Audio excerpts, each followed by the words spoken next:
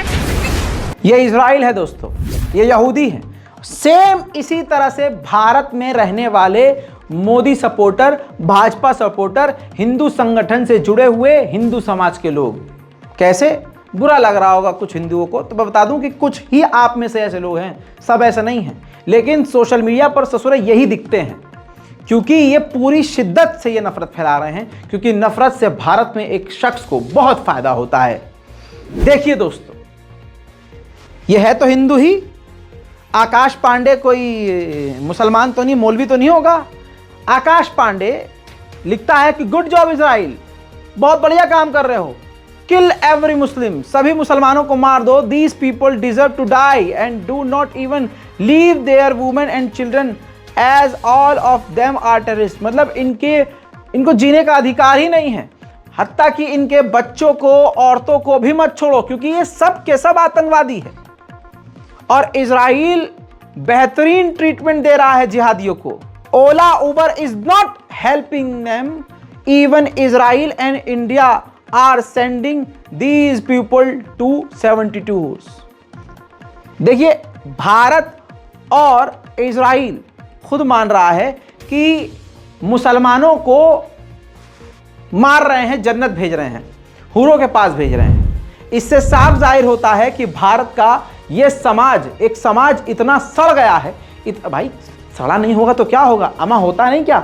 अभी आपने राजस्थान में और कितनी जगह देख लिया कि बहुसंख्यक समाज के परिवार का मुस्लिम एक व्यक्ति से विवाद हो गया, तो बहुसंख्यक समाज की औरतें कह रही हैं अपने मर्दों से, हिजड़ों से कह रही हैं कि बलात्कार कर दे, मार इसे, कर इसका बलात्कार।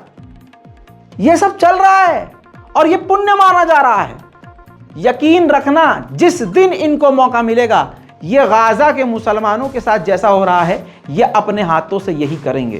क्यों हथियार बांटे जा रहे हैं? आरएसएस हथियार क्यों बांट रहा है? ट्रेनिंग क्यों दे रहा है? जगह जगह पर हिंदू संगठनों के दफ्तर क्यों खुल रहे हैं? दफ्तरों के अंदर त्रिशूल, तलवार, कृपान क्यों बांटी जा रही है? जगह जगह पर ऑफिशियली माइक में मुसलमानों के खिलाफ बयानबाजी क्यों की जा रही है?